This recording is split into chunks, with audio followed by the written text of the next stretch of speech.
I'm Alan Wardis, and you're listening to Think Radio.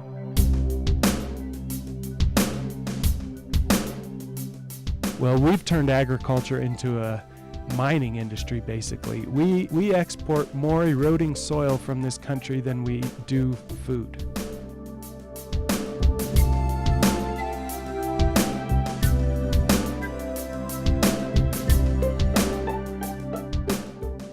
That's Bill Parker of Parker Pastures. He and his wife Kelly and daughter Chloe are my guests today on this episode of Think Radio.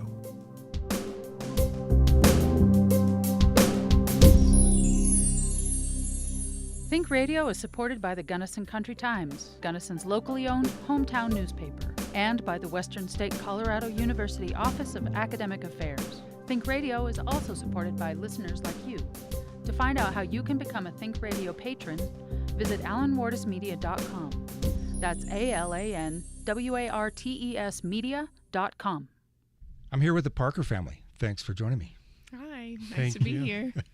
We were just talking about what a mild winter this has been. I know it. And, you know, we said we had to set water aside for a minute because water is always the big bottom line issue.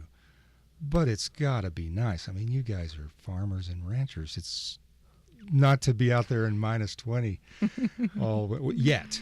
Yeah, Yet. that's Winter's right. not over. That's right.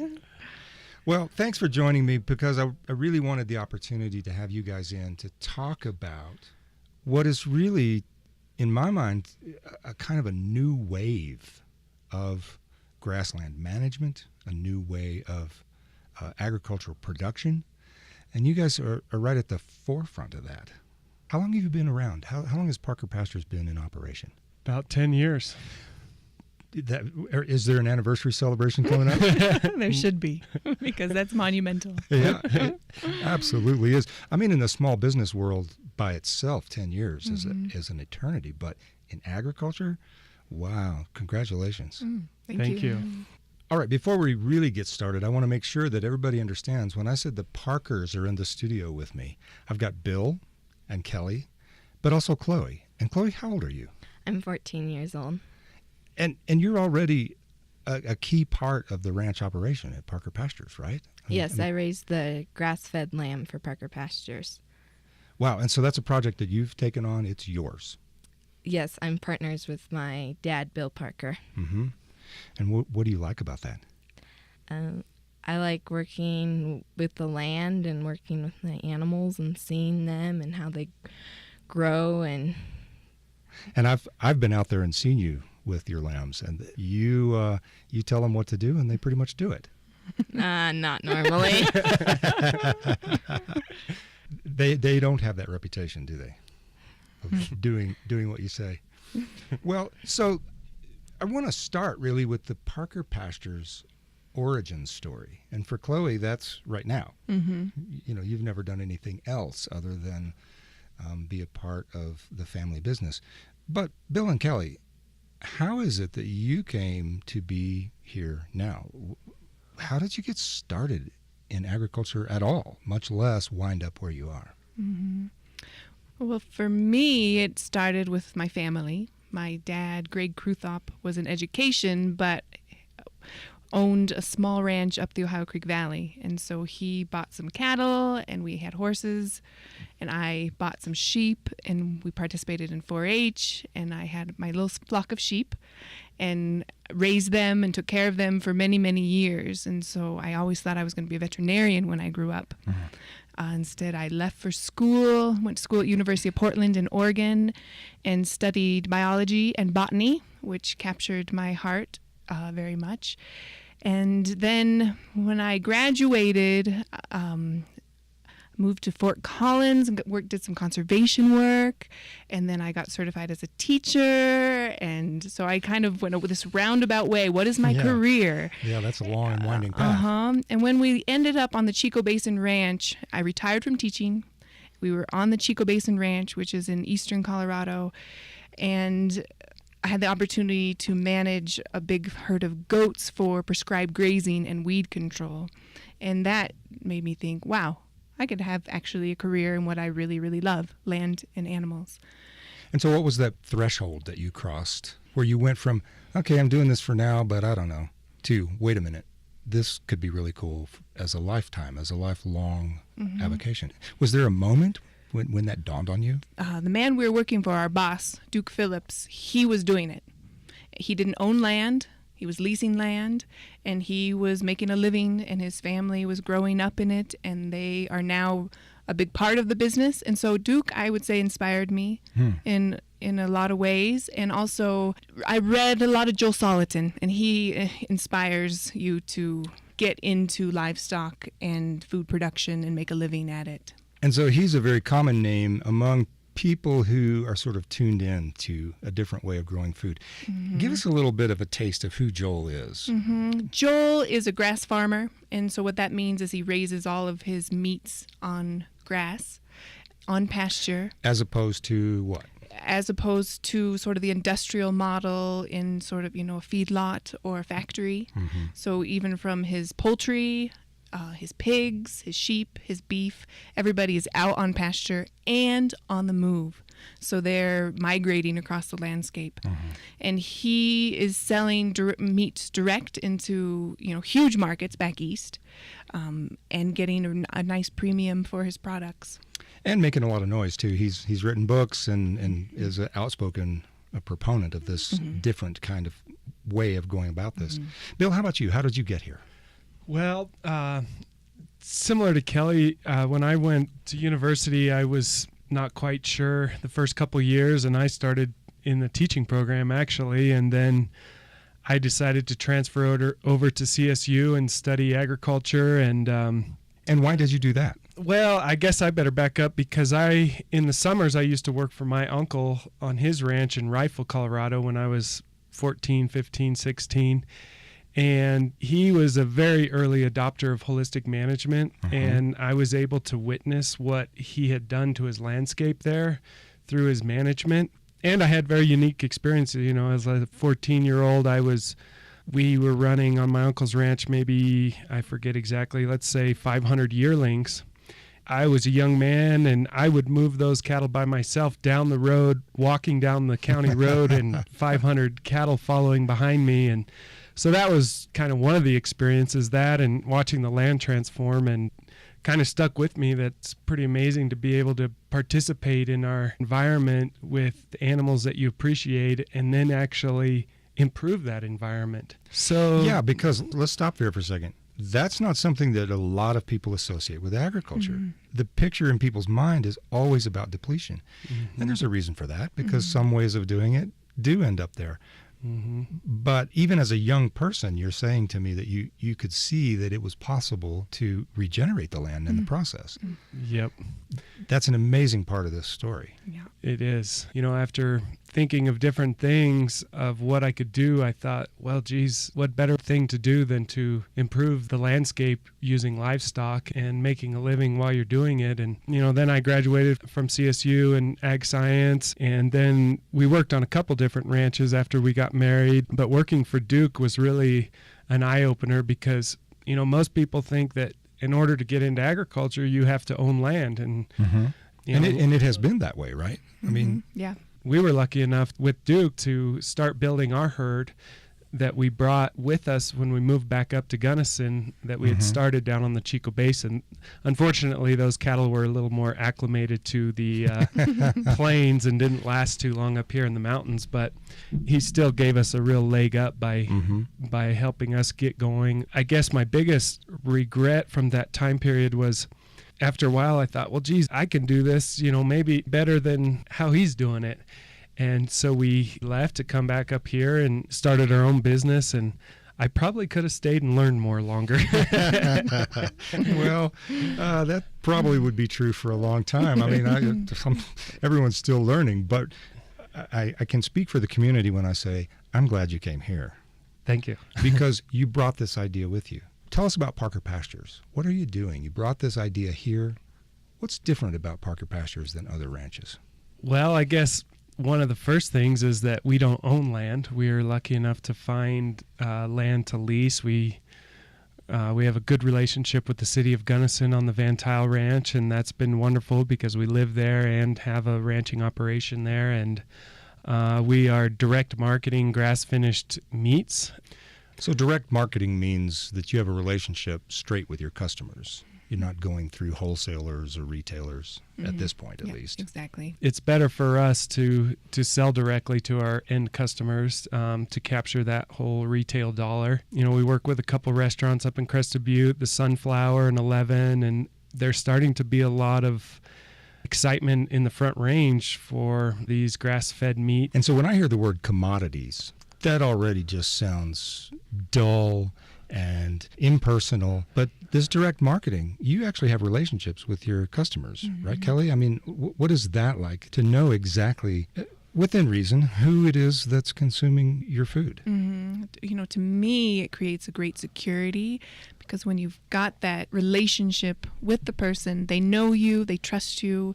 You know, we welcome everybody to come to the ranch and see what we're doing. You know, they're kind of, our customers are kind of our most important inspectors, shall we say, because if they don't trust what we're doing, then they're not going to buy. But the customers we have and that have purchased meats from us for over the years, they are so loyal and so good to us. And if we didn't have them, if there was, you know, some sort of economic crash or some crazy thing that happened, you know, we just feel like we can depend on them to continue buying meats from us. They believe in what we're doing. They love the product we're producing, and they've grown with us. And that's the value of relationships, making this a community. Not only do your customers get high-quality food, but you get feedback from them about what works and what doesn't. So here's a question along the lines of what makes Parker Pastures different. If I show up today at Parker Pastures and I want to take the tour, what will I see in the landscape that you could point to and say, this is different, this is better because of how we manage the livestock on the land? You know, one thing that is quite unique that we do is we're actually grazing irrigated hay fields. And, you know, we have found that through grazing them strategically, mostly through using holistic planned grazing, that we can far exceed the amount of production coming from those meadows by grazing them hard, getting off of them, letting them fully recover, graze them again, let them recover. We can get 3 to 4 high production grazings out of these Gunnison irrigated meadows. And what's a traditional way to do that? Traditionally, those meadows would be grazed for a while in the spring as the animals are calving and getting ready to turn out on public lands, because we don't lease any forest or BLM, which most of the ranchers, I wouldn't say all of them, but most of them here are grazing on public lands. They'll graze those meadows in the spring, and then in the summertime they're just grown for hay. They just grow all season, and then they harvest July, August, and then usually those meadows are again grazed in the fall. There's a lot of potential there because, number one, we don't have the costs in all the machinery and the diesel of making hay, and all those nutrients that grow and that are there available. If you pick them up and haul them away with a tractor, then that piece of land isn't able to cycle those nutrients again. And so let me rephrase my question then, because I said, what's the traditional way of grazing? But actually that tradition that you described of taking the animals off the land for most of the summer and putting them elsewhere is very young. What you're describing of leaving the animals on the land in a sort of a natural cycle of moving around and staying put, that's more how biology works in nature, right? Am I wrong about that, Kelli? Does that mimic the way herds act when left alone? For sure. One of the key insights for holistic management is the predator-prey connection. And so you're exactly right that the herds of grazing ruminants in the world, so you're talking about, you know, the bison or the wildebeest or the caribou, elk, they evolved with their pack hunting predators. You know, the bison, it's the wolves. With the wildebeest, it's the lions. And so that relationship made sure that the herds were tightly bunched and kept on the move. And because they're tightly bunched, they were dunging and urinating, trampling, grazing, and then they would move on to a new location, and they would not return until that landscape was fully recovered, which is the real key to holistic plant grazing. It's making sure that the plants have adequate time to fully recover. And so you guys have figured out a way to mimic that. Describe that. What does that look like? How do you do that with a herd of cattle or sheep?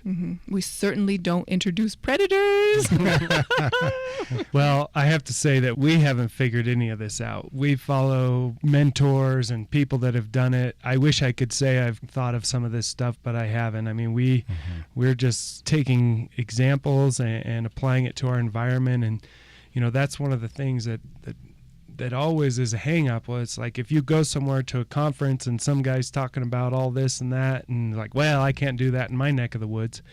The basic premises of what, like Kelly was explaining, and how grass grows and how it recovers and all those things, they apply across the world. One of the other things that is a key insight is that there's brittle and non-brittle environments.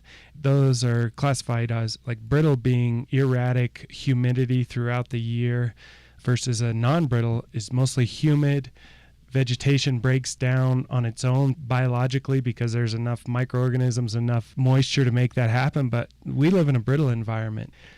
If you're walking around out in the hills and you see gray colored grass, that is grass that is oxidizing away. There's nothing in our dry environment that can break down and cycle vegetation on its own. The only way that can really happen is in the rumen of an animal.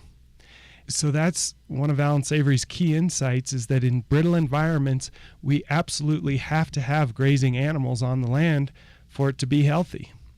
And we have because they're providing an ecological service. So in a brittle environment like ours, what happens when you take the animals off the land? Well, you see it all around us. Hartman's Rocks is a classic example. If you go around Hartman's Rocks and you see all those gray and oxidizing grass, that's carbon slowly being released back into the atmosphere and not being cycled into the soil where it should be. So it's a complex issue. Yeah, it is. Complex. Okay, so now let's ask this question, because that kind of complexity makes a lot of people kind of their eyes glaze over and they think, wait, I don't get it. I work in IT all day. So I want to ask you the question, why does it matter? Why does any of this matter to the average person in this community, in any community around the world? Why does it matter how we produce food in our agricultural system? Well, I think you touched on it at the beginning. Agriculture should be a solar-powered business. Coming from the sun, plants harvesting energy to turn into carbon of whatever form that we can use. Well, we've turned agriculture into a mining industry, basically. We export more eroding soil from this country than we do food. Explain that. What do you mean? That means that for all the food that we're producing in this country, we're losing more soil on a tonnage basis than we are growing food through erosion. The definition of not sustainable. There you go. So that's why it's so incredibly important, is because until we can figure out how to make agriculture sustainable and regenerating, civilization is doomed. Don't think there hasn't been many civilizations before ours that have died. Come up against this very problem. Yep. And look at the Middle East. The Middle East used to be the Fertile Crescent. Now it's a desert. Mm-hmm. That is from humans not understanding what we understand now. And that's why I am so hopeful, because we understand it now. The biggest thing is if you're creating bare ground, whether that's through improper grazing or through too much tillage, well, guess what? The more bare ground you create, the more bare ground begins to come. So if you look at the Fertile Crescent, which used to be the most fertile place in the world, is now a complete desert. That's the extreme example. Mm-hmm. But we're headed there. The problem is we don't recognize it because we're so trapped in how it exists today. But I truly believe that all the land around us and all around the world could be in way better health. And we refuse to look at that, oh boy, we're in a deteriorating environment.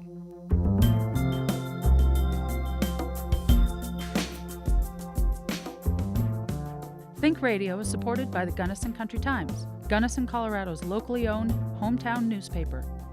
Think Radio is also supported by listeners like you. To find out how you can join the Think Radio community of patrons, visit alanwartismedia.com. That's ALANWARTES media.com.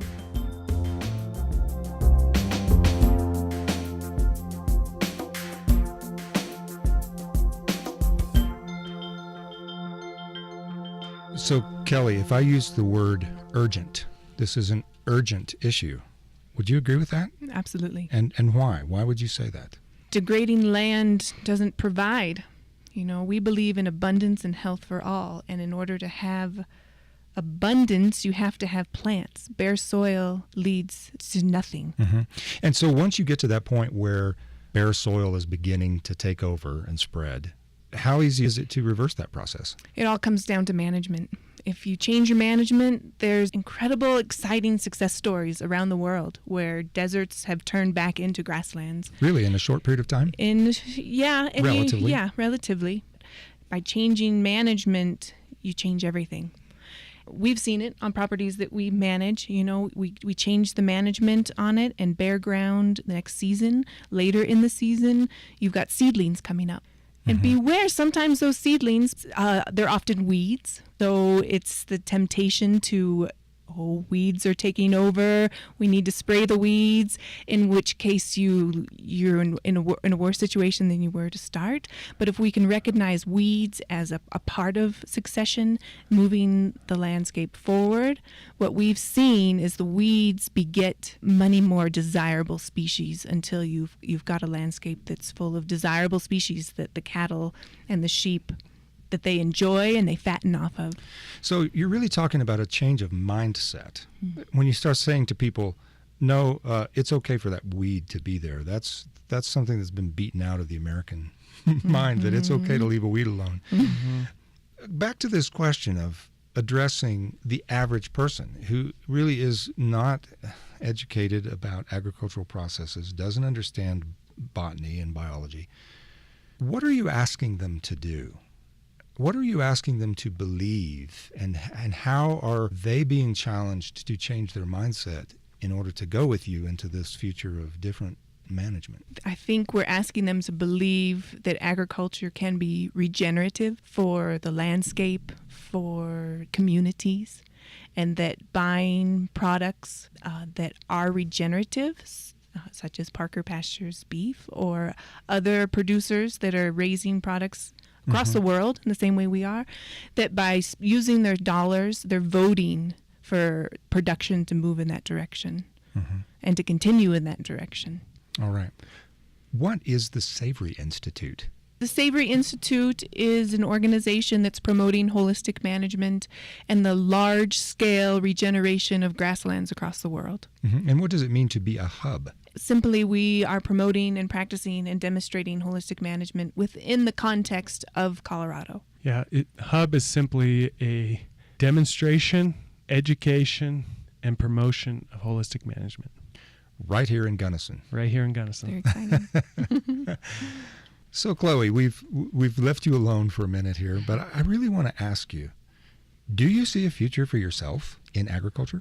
I love working with my sheep, and I also love cooking. Those are my kind of hobbies, but the agriculture, I see a future for myself and for many young people who want to do this. And if you do it the right way to regenerate the land and keep your animals healthy, there's so many opportunities and ways to help communities and the world. And so you have a lot of different things that you could choose to do with your life. I mean, anything. Why would you choose this? What is it about this that makes you say, yep, that's what I want to do? It challenges you. It's hard work, but there's also so many rewards, like seeing a baby lamb or feeding a baby calf, or there's just so many things that make it, balances it out, and the good things are always better than the bads in this. If you had the ability right now to sort of broadcast your voice into the minds of your peers, other teenagers in this community and elsewhere, what would you say to them about their choices, about how they think, about how they could contribute about figuring out how to be involved in agriculture too? The first thing I think I would say is to get outside as much as you can, even when it's freezing cold, which it hasn't been, thank goodness.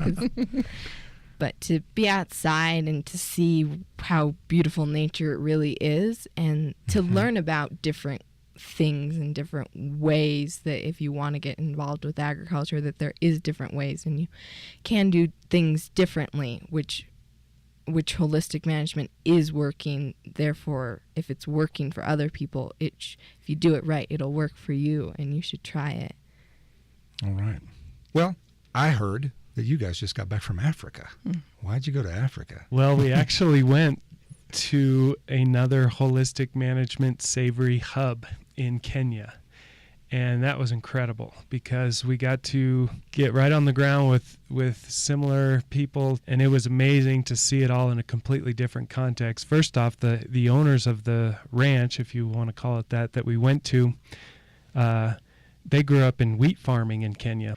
And they saw Alan Savory's TED Talk, and they did a 180-degree turn and like, wow, let's use livestock to heal our landscape. And what they've done in 3 years was mind-boggling, completely mind-boggling. They'd taken land that was farmed, put it back into native grasses, and the wildlife were coming back immediately. Like they have a saying in Kenya that a man without cows is like a zebra without stripes. So, they're like... I'm really kind of glad we don't have that saying. Because I don't want a cow. I know, but we loved it. Yeah. But anyway, so there's a very rich livestock tradition there, but they are in the same problem the rest of the world is, where their lands are going backwards. They're working to reverse that, and they're doing it quickly. It was amazing to see how they handle their animals. They also have the same kind of sheep as Chloe does, and Dorpers down in Africa, so that was fun. The cattle were nothing like our cattle. We have way better cattle here in America. I heard that they also have alligators. Yeah. Chloe, what happened? I have two younger brothers. One's John, and he is 11, and then we have Oliver, who is 10. And where we were staying was a very beautiful place. They had thatch roofs, which is like a hay roof. Mm-hmm. It was really beautiful, but the Mara River was it was like a big 15-foot drop-off, and it was the last night of like the hub gathering. It was kind of dark, and Oliver fell off the big drop off. Luckily, there was also hippos and alligators down below. I mean, it's really crocodiles, right? Yeah, and he fell, but luckily he was able to catch a branch, and then Tarquin, who's the owner of the Mara beef, jumped down and hauled them back up, and everything was fine. Yeah. Crocodile, alligator, it doesn't matter. Yes. Lots of teeth. Yeah. But actually, it's the hippos that are the most deadly. That's what I hear. Yeah. So Oliver made it back, right? Yeah. Okay. All right, sure good. Did. But now I just want to speak just quickly again to why we went to Kenya. Yeah, please. Yeah, so essentially with Cold Harbor, decided we wanted to apply to become the Colorado hub. And essentially a hub is it's a network of people in a community or in a state that is promoting and practicing and demonstrating holistic management, which is something Bill and I have been doing for a long time. So it makes sense. It was a perfect fit for us. And Cold Harbor, as a sustainability institute, it is a great fit for them as well. And so we went through the process, and we are an accredited hub now through the Savory Institute. And they have a yearly hub gathering where the hubs from around the world, so these are holistic management leaders from around the world, gather together to support each other, talk about the network, talk about hubs and what's working, what's not. And so the 3-day meeting for 2017 was held in Kenya. So that is what brought us to Kenya. Mm-hmm. And we went back and forth whether we should bring. We knew Chloe was going to go because she's very interested and engaged in holistic management and the hub.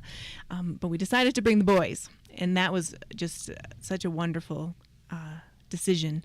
So we had 3 days of meetings with people from around the world that are passionate about what we're passionate about. So that piece was just incredible. And then we had our safari holiday in Kenya following. Yeah. What did you learn? Well, to me, one of the biggest things was in Kenya, the whole economy in Kenya is based around the safaris and the wild animals. And, they're a lot more productive environment. They're 45-inch rainfall where we were. So, but there's animals everywhere. Everywhere you look is a different kind of animal out there. And there's little tiny, dik-diks and all the way up to the huge giraffes, and just the lions. And so, after spending a few days there looking at all those animals and then coming home, I was just like, wow, we don't have any wildlife hardly here. And I think that is, we should. Why don't we have more wildlife here? And so that was a big take home for me, that just, I know we should have more wildlife here, and I know it should be a bigger part of our economy. It should be a bigger part of people's lives. And, by improving the lands everywhere, we could have more wildlife. And so that was a big thing for me to bring home. And the other big thing that I brought home was that those young people that are interested in this holistic management in Africa, they're going to leave us in the dust here in America. I just saw the gleam in their eye, what they're doing and what they're accomplishing so quickly. Those guys grabbed hold of it like nothing. And they're going to really do amazing things there. And that's what I want to see here. I want to have the young people excited, fired up about it, and that we can really improve our landscapes all around us. And do you see reason to be hopeful that idea is taking hold? Oh, yeah. There's so many success stories around the world. The potential, we have no idea. We have no idea what the potentials of our landscapes. And so to be around those other hub leaders and those young African guys that are so excited about it all was extremely inspiring. Yeah, I'm hopeful. What would you say are the biggest barriers that you face, not just at Parker Pastures, but that the industry faces in making a large-scale shift to this kind of holistic management philosophy? I think the biggest barrier is paradigms. What I mean by that is that there's some very deeply held beliefs in all cultures, but especially in the West, about how things should be done and have been done. And those paradigms, they can be a real barrier for people opening their minds to new concepts. Yeah. It's all in our heads, isn't it? Yeah, that's what I was going to say. The biggest barrier is the one between our ears. Yeah. And the complexities, every community, every family, there's so many complexities. And that's where holistic management really shines, because when you're looking at the whole and you're really trying to make decisions that are going to benefit the whole, you're going to find success. And you're going to be able to navigate those complexities in a beneficial way. All right. How do people find you? We can be found online at parkerpastures.com. We're selling grass-fed beef and lamb. And this summer, we're also going to be offering some opportunities for some workshops and tours, and especially through the Cold Harbor Regenerative Network. That's what we're calling our new hub. There's going to be a lot of opportunities for learning and getting out on the land. Parkers, Kelly, Chloe, Bill, thanks for joining me today. Thank you. It was a pleasure. Thank you, Alan.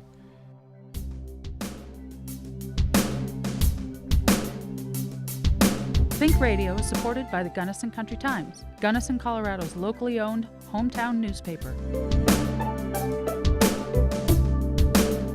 ThinkRadio is a production of Alan Wardis Media. The show's associate producer is Kat Seibert. Music by Issa Forrest. You've been listening to Think Radio on KWSB FM 91.1 in Gunnison, Colorado, from the campus of Western State Colorado University. Thanks for joining us for another episode of Think Radio.